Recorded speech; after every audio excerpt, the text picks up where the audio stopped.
Assalamualaikum warahmatullahi wabarakatuh.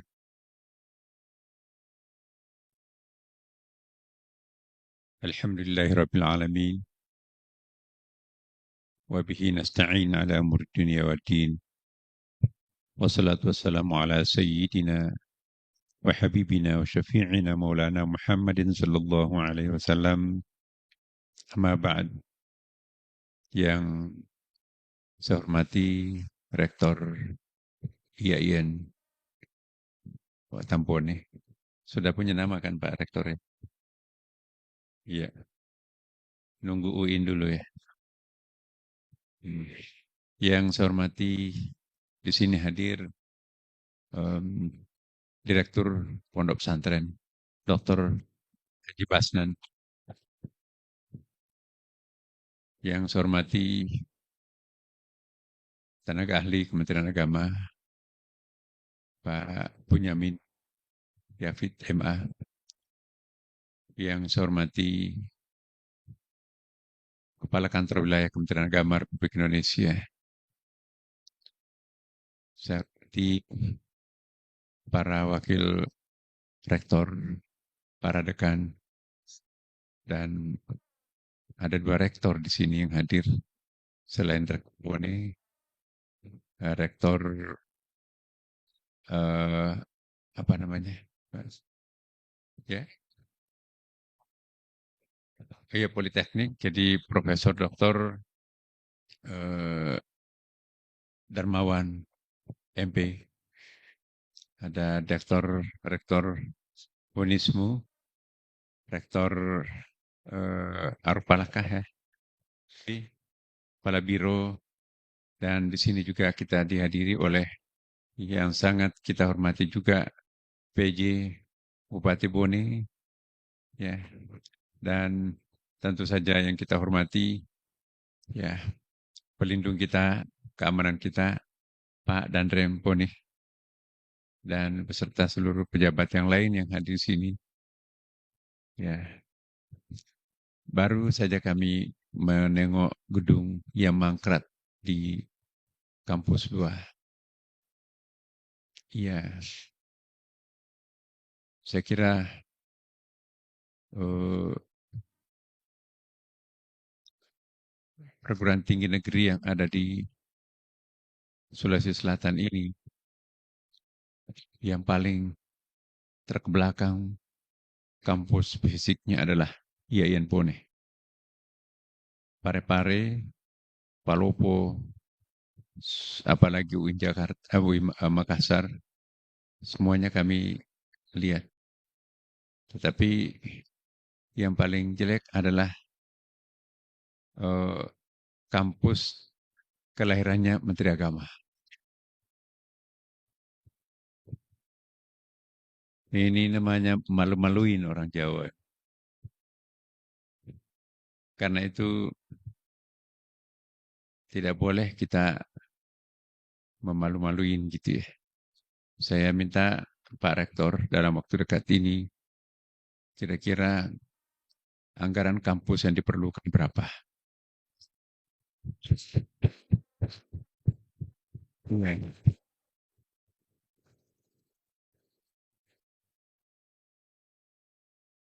Jadi kemarin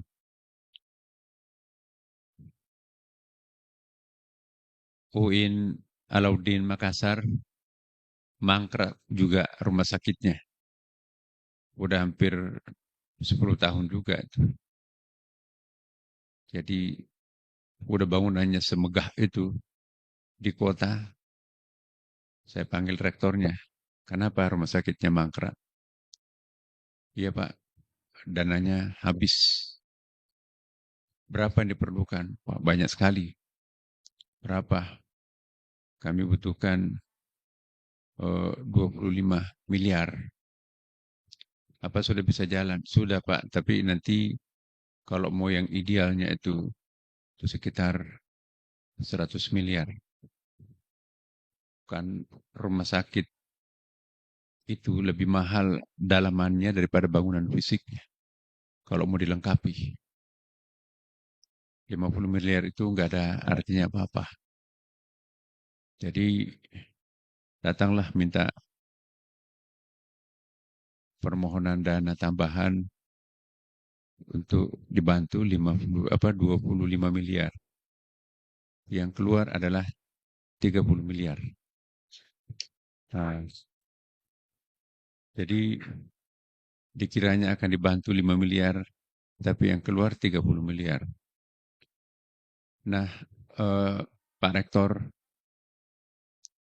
jangan, oke, kita kalah dari segi bangunan fisik, tapi isi kampusnya yang harus tidak kalah. Kalau kampus fisiknya juga kalah, penghuni kampusnya juga kalah, apa yang kita miliki? Nah, saya minta ya siapapun yang akan jadi rektor di kampung halaman Pak Menteri harus punya semangat besar, harus punya kreativitas besar, dan harus punya obsesi yang besar. Ya, ukuran yang dijadikan ukuran keberhasilan, ya tentu bukan hanya berdasarkan potret diri kita seperti apa, tapi apa kata potret orang luar terhadap diri kita. Ya, potret diri kita cantik, tampan, ya. Tapi bagaimana penglihatan orang luar kampus menilai kita? Semakin simetris antara potret diri dan potret orang luar, maka itu yang disebut berhasil. Kalau kita hanya melihat potret diri kita itu hebat, sementara potret orang luar menilai itu nggak ada apa-apanya, maka itu artinya kita belum berhasil. Sama juga kriteria Kementerian Agama kemarin saya tetapkan. Pejabat-pejabat ya menyampaikan, wah hebat prestasi-prestasi Kementerian Agama. WTP wajar tanpa pengecualian. Banyak lagi penghargaan. Saya katakan Kementerian Agama adalah kementerian lain. Kriterianya tidak cukup hanya menggunakan kriteria formal. Semakin berjarak umat dengan agamanya, maka semakin gagal Kementerian Agama. Tapi semakin menyatu umat dengan ajaran agamanya, semakin berhasil Kementerian Agama. Sekarang kita lihat apa kata agama dan bagaimana perilaku umat beragamanya. Apa yang dianjurkan oleh agama dan apa yang dilakukan oleh umat beragamanya. Jangan-jangan satu ke kanan, satu ke kiri. Semakin berjarak antara agama dan pemeluknya, maka semakin gagal Kementerian Agama. Tapi semakin simetris jalannya keduanya, maka itu semakin berhasil. Kementerian Agama bukan kementerian biasa. Kalau umat beragama makin dekat dengan ajaran agamanya, kita tidak perlu polisi, tidak perlu tentara, dan tidak perlu pintu rumah. Kenapa? Kenapa? Karena umat sudah sadar itu bukan hak saya, maka saya tidak perlu ambil. Ya, merampok, mencuri, haram, maka saya tidak boleh lakukan. Jadi tantangan kita, Kementerian Agama, wabil khusus UIN, IAIN, STAIN, dan lembaga-lembaga pendidikan di bawah Kementerian Agama, target kita adalah bagaimana membuat umat makin berdekatan, kalau perlu menyatu dengan ajaran agama yang dianutnya. Agama apapun yang kita anut. Ya. Kita tidak perlu menepuk dada. Hebat. Tapi umat perilakunya makin jauh dengan ajaran agamanya. Jadi siapapun di antara kita semuanya, tantangan kita adalah bagaimana membuat ajaran agama ini semakin lengket dengan para pemeluknya. Hari ini kita akan bicara tentang kurikulum cinta. Apa itu kurikulum? Dan apa itu cinta? Kurikulum itu adalah panduan karakter seperti apa yang kita akan lahirkan. Kita bisa mengorder masyarakat liberal melalui kurikulum. Kita juga bisa sebaliknya mencetak masyarakat radikal melalui kurikulum. Kita juga bisa mengorder masyarakat moderat melalui kurikulum. Tapi seringkali kita terlalu berpikir pragmatis di dalam membicarakan kurikulum ini. Mau dibawa kemana bangsa Indonesia ini ke depan? Mapping kita tidak punya. Coba kita lihat di Jepang. Kemodernan bangsa itu tidak mengurangi karakter, kepribadian, identitas negerinya. Budaya lokalnya masih tetap dipelihara. Kesantunan, perilaku tetap terpelihara. Ya. Jadi coba kita lihat di Cina. Namanya orang Cina di mana-mana juga tetap orang Cina. Tradisinya itu tetap dipelihara.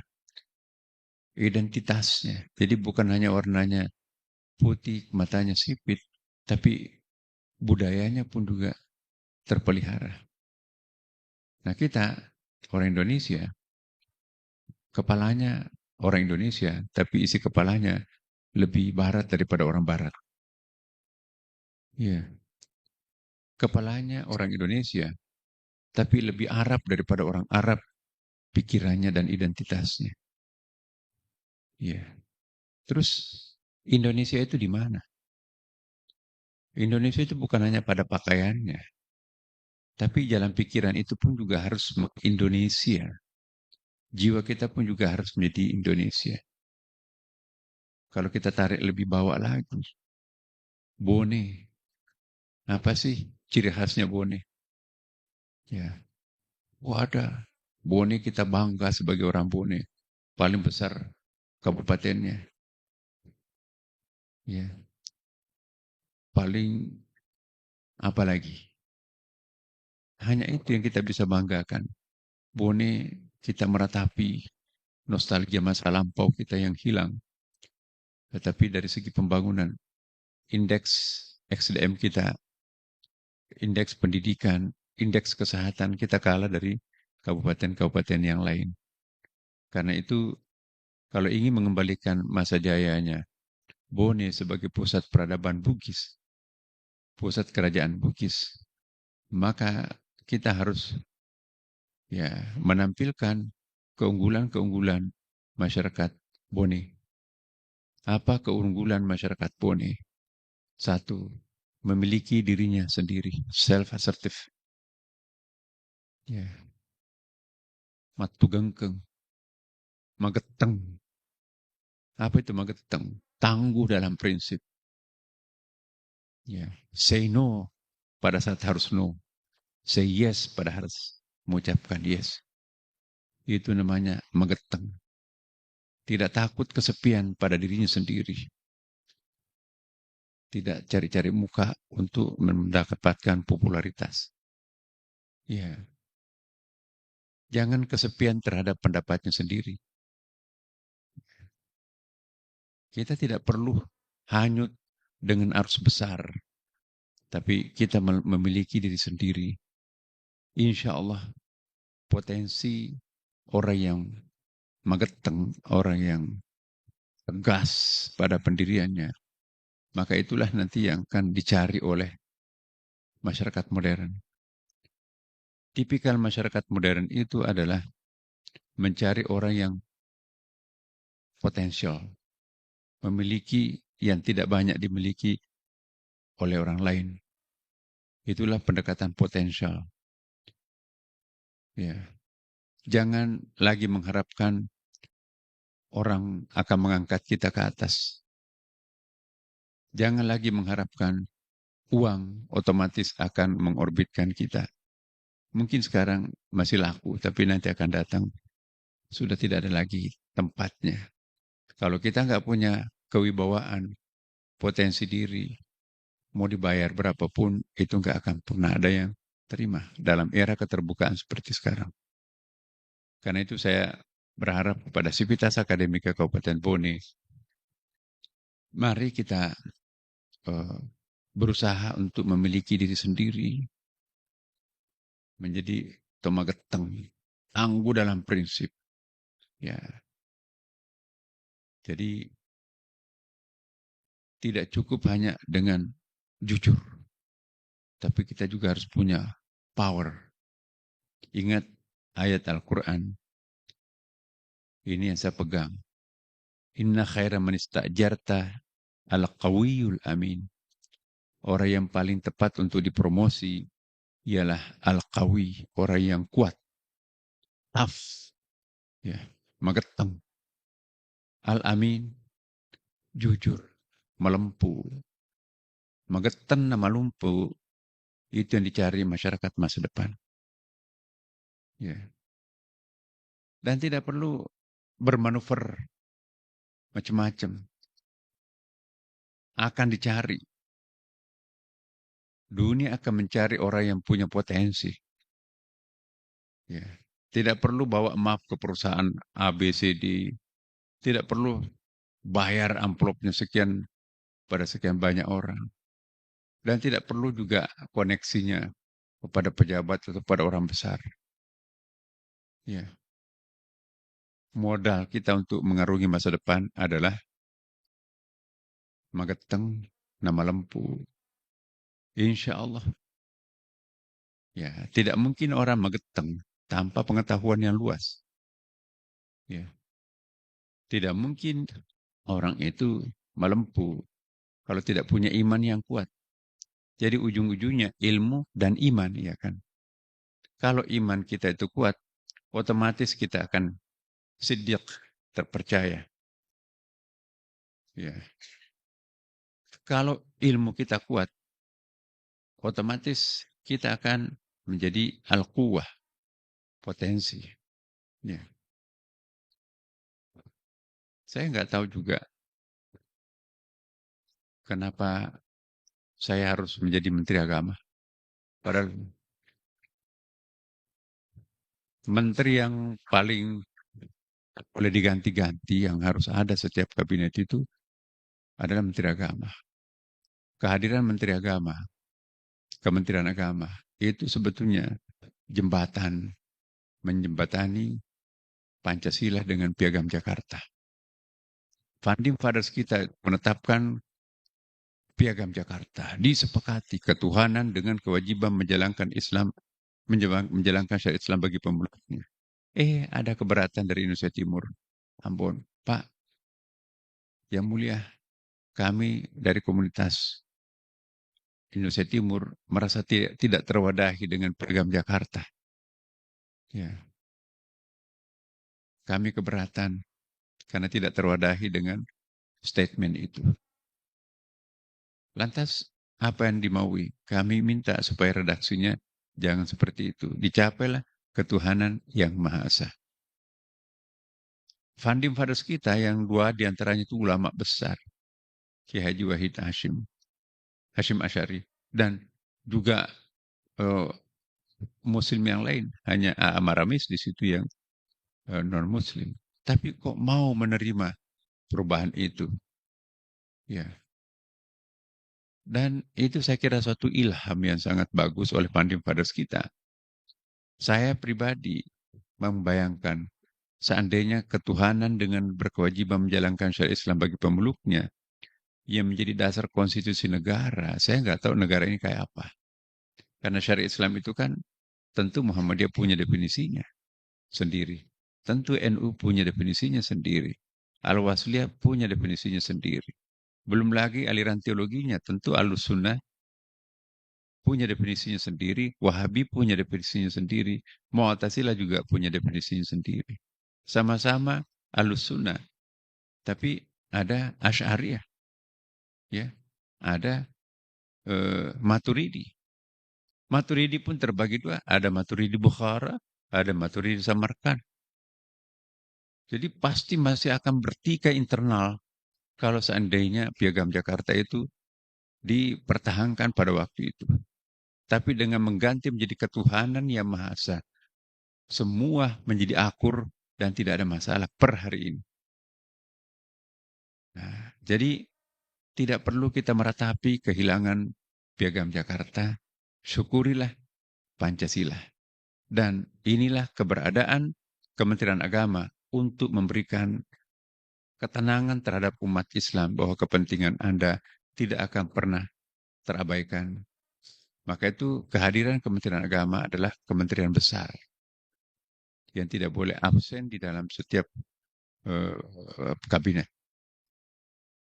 dan dianggap menteri senior. Jadi tempat duduknya Menteri Agama itu berdempetan dengan menteri senior, Menko-Menko, terus Menteri Luar Negeri, Menteri Dalam Negeri, baru Menteri Agama. Menteri yang lainnya tuh di sana-sana itu belakang. Nah, saya nggak pernah bermanuver, saya nggak punya partai politik, saya nggak punya politik yang saya perjuangkan. I myself, saya sendiri. Saya juga nggak punya uang, nyogok-nyogok. Kata orang dulu ya, kata sekarang, jangankan menteri. Ya, eselon 3 saja itu perlu ratusan juta. Nah, dan apalagi jadi eselon 1, menjadi kanwil saja. Dulu katanya miliar-miliaran. Ya. Apalagi di atasnya kanwil. Nah, saya nggak ada satu sen, nggak pernah manuver. Saya juga nggak punya orang yang mengangkat saya di atas. Tapi Ibu Megawati nawar jadi wapres. Pak Jokowi periode keduanya nawar jadi wapres. Ya. Pak Prabowo, saya baru datang dari Mesir, panggil. Pak, saya minta Pak Nasir membantu kami. Ya, jadi saya katakan Bapak, mungkin bukan saya yang paling tepat untuk menjadi Menteri Agama. I have nothing. Ya, mungkin ada lebih baik daripada saya. Saya tidak keberatan. Ya, bayangan saya itu pasti banyak piring yang harus saya cuci di Kementerian Agama sekarang. Tapi enggak, justru kami percaya Anda. Nah, jadi saya ingin meyakinkan kepada kita semua bahwa kita tidak perlu mengandalkan uang. Saya nggak ada satu sen pun uang keluar untuk jadi menteri. Nggak ada partai politik yang mengusung saya. Nggak ada ormas-ormas apapun yang mengusung saya. Ya. Walaupun saya NU pengurus besar, tapi NU tidak merekomendasikan saya.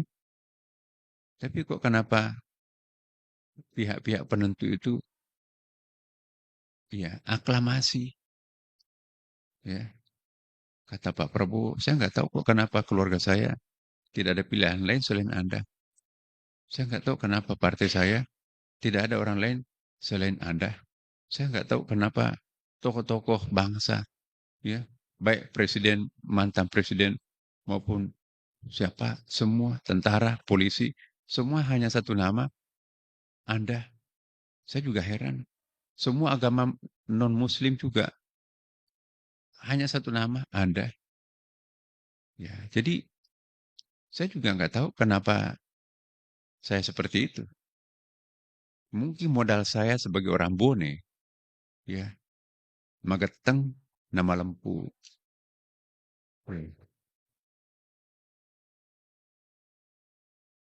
Tapi yang dimaksud Mageteng bukan berarti eh, tidak ada ya kelembutannya ya. Kalau hanya mengandalkan Mageteng, betul ki, makin Mageteng makin besar peluang untuk putus ya. Ada engkau itu nama Kompe, engkau itu nama Mageteng. Tapi jangan putus. Ya, seni di dalam bergaul seperti itu. Ya, melempu. Kalau orang melempu itu, dia tidak peduli. Ya, jangan takut jatuh karena fitnah. Hmm. Saya juga pernah difitnah macam-macam itu. Itu kasus Quran segala macam. Udah enggak kaitannya tapi ya masih dikait-kaitkan. Saya nggak takut. Ya. Kalau memang saya tidak melakukan apapun, Anda menghukum saya. Ada ayatnya. As-sijnu. Inna sijnu habbu ilayya. penjara lebih aku sukai daripada hidup di istana. Itu kata Nabi Yusuf alaihissalam. Jadi jangan takut ya menjalani hukuman karena fitnah. Neraka akan terasa surga. Ya, tapi jangan salah.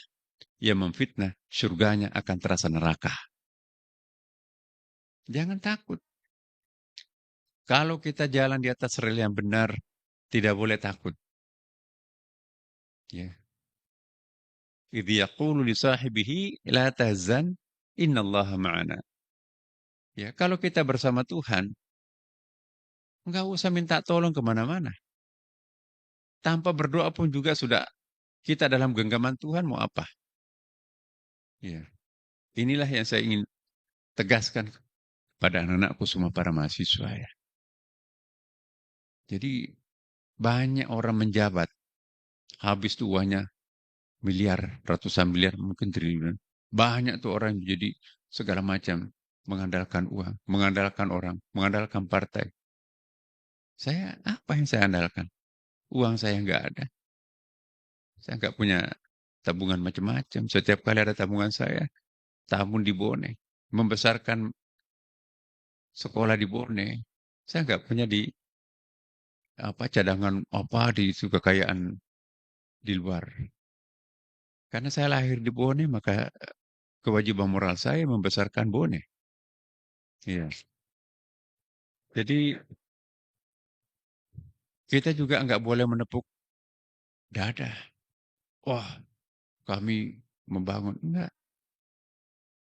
Saya malah katakan tadi malam juga, itu pesantren bukan pesantren saya.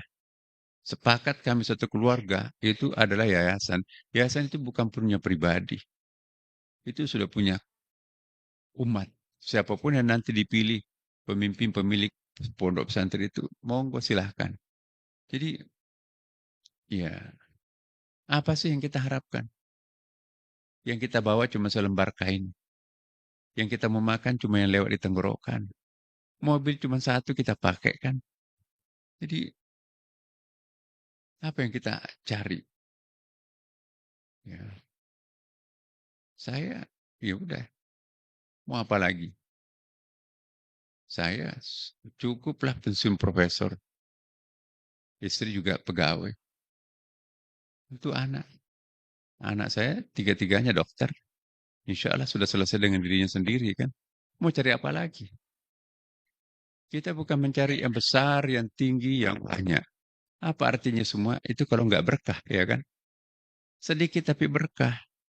Mengantarkan kita ke surga. Ya, jadi jangan takut. Mau sembunyi di mana? Pasti ketemu malaikat maut. Iya kan? Jadi jangan takut mempertahankan kebenaran. Jatuh. Bisa katakan di hadapan teman-teman. Besok juga saya dicopot jadi menteri. Saya lahir tanpa selai benang kok. Kenapa harus takut? Bukan saya ngejar-ngejar jabatan. Tapi kalau mau copot saya hari ini, ya kalau nggak laku di dalam negeri, masih banyak tempat di luar negeri yang menadah saya. Orang pinter, kata orang lah, ya, tidak pernah jatuh. Saya saja nggak pinter, tapi saya merasa di mana-mana saya bisa hidup. Apalagi kalau pinter. Nah, jadi anak-anakku semua para eh, mahasiswa, belajarlah kepada dirinya sendiri. Apa yang kurang, apa yang lemah. Ya. Saya punya resep. Kalau mau disebut sukses, bagi saya enggak, masih ya biasa aja tuh. Saya hanya memesankan pada anak-anakku semua, belajar, belajar dan terus belajar. Targetkan tidak bisa tidur sebelum membaca habis 200 halaman per hari. Ya, targetkan tidak bisa tidur sebelum selesai seluruh ibadah-ibadah sunnahnya. Jangan menganggap ibadah sunat sudah lewat. Semua yang sunat itu wajibkan pada dirinya sendiri. Sunat itu miliknya orang awam. Orang yang membedakan sunat dan wajib itu orang awam. Orang yang membedakan makruh dengan wajib, haram, itu miliknya orang awam. Tinggalkan yang syubhat, yang makruh. Haramkan semua yang makruh. Wajibkan yang sunat. Lama-kelamaan menjadi habit. Sudah. Matugengkeng ya. Konsisten. Itu. Jalani hidup ini secara konsisten. Tapi, maka diuji, ajak mau sisi laluangi. Sisi lalu apa artinya? Bukan bacaan. Saya punya definisi tentang sisi lalu. Orang tua itu baca ini, nanti akan kebal. Baca ini Anda bisa malajang. No. Sisi lalu itu, bahasa agamanya itu adalah riyadah. Apa itu riyadah? Spiritual exercises. Ada olahraga rutin. Maka ini olahraga, olah batin rutin. Zikirnya. Ya. Bagaimana supaya kita, ini rahasia pribadi. How can being attached, bagaimana menjadikan attach apa itu ya? Attachment kita dengan Tuhan, kemelekatan kita dengan Tuhan. Jangan pernah berada pada posisi tidak melekat dengan Tuhan. Ya, itu namanya attachment. Di ruang terbuka, di ruang keramaian, di ruang sendiri, di ruang apa saja.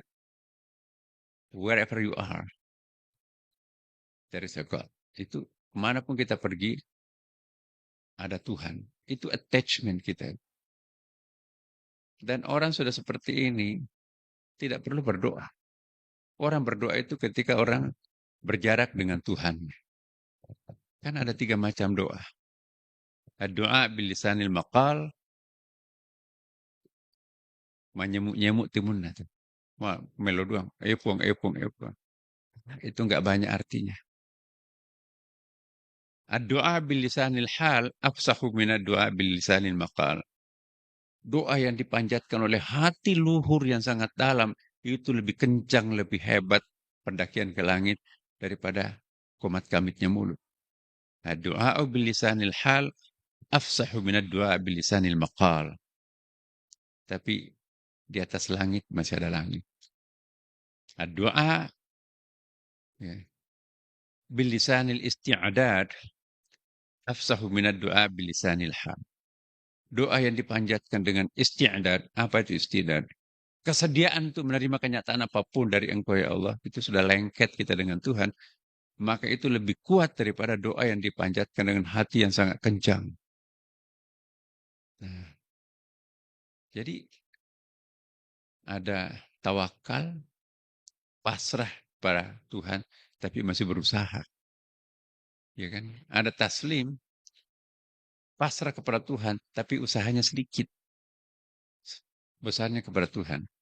Ada pasrah dalam arti tafwid, sepenuhnya kepada Tuhan. Jarang orang sampai ke tingkat tafwid. Hanya sampai ke taslim, umumnya hanya tawakal. Yang lebih banyak lagi tidak tawakal. Masih suka dendam, masih suka kecewa, masih suka marah, masih suka cemburu. Ya, itu di bawahnya tawakal. Kalau sudah tawakal, alhamdulillah. Tapi energinya masih harus keluar untuk menenangkan dirinya. Tapi kalau taslim, tawakalnya sudah lebih kuat. Pasrahnya lebih kuat daripada usahanya. Tapi kalau sudah tafwid, kayak janin. Pernah nggak mendengarkan janin teriak minta makan? Nggak.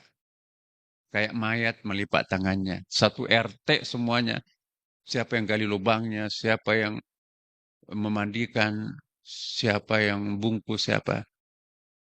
Kita dibikin sibuk oleh seorang yang melipat tangan. Itu tafwid namanya.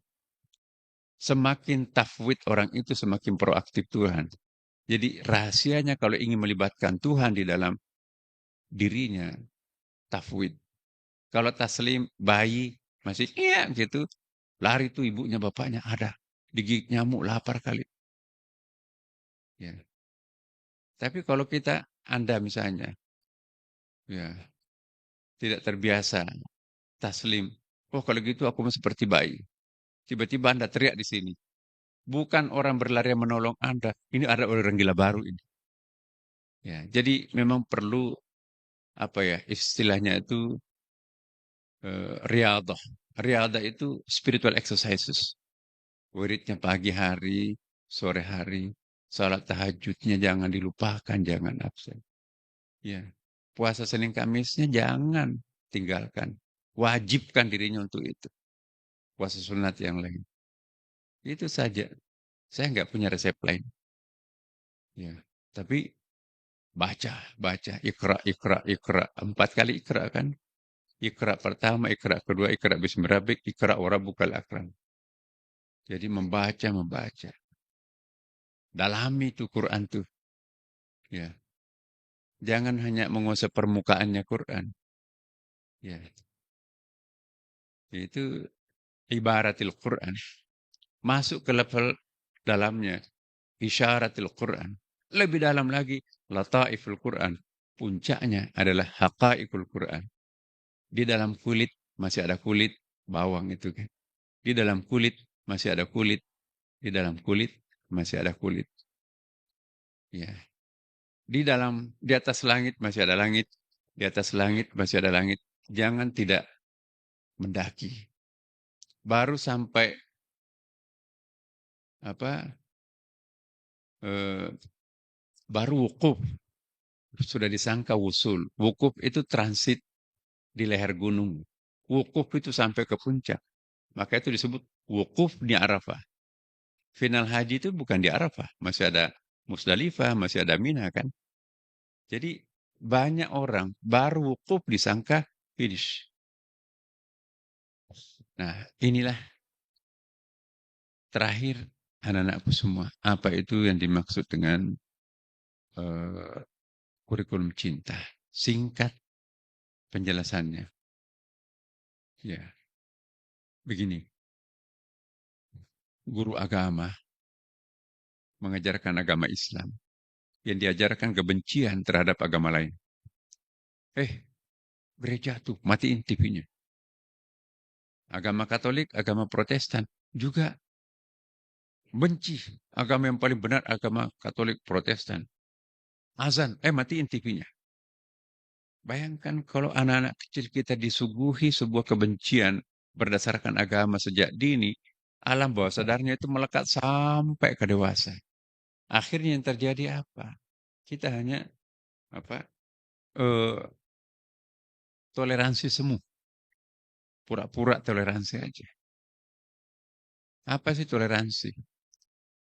Apa bedanya toleransi dengan koeksistensi?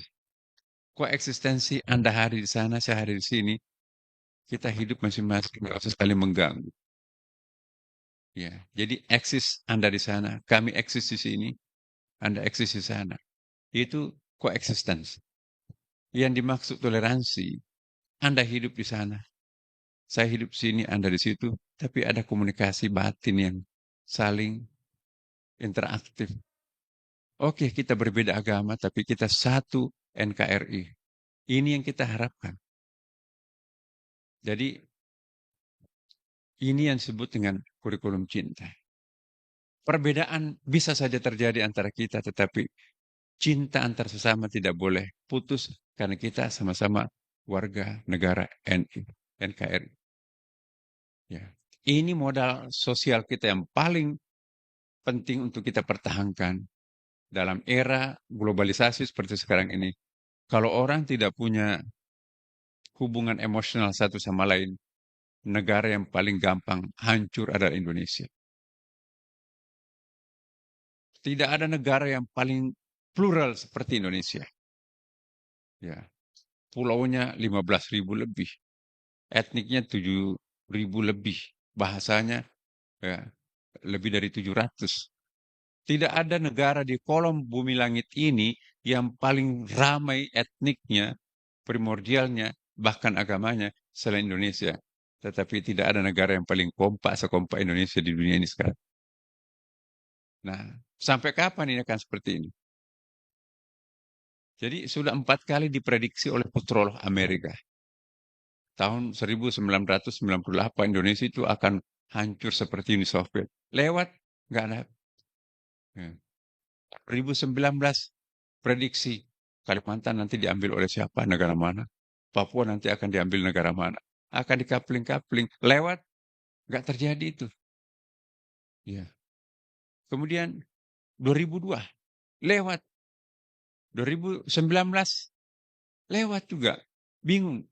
Apa rahasianya Indonesia nggak bisa hancur. Nggak bisa dikapling-kapling seperti Balkan dan seperti Uni Soviet.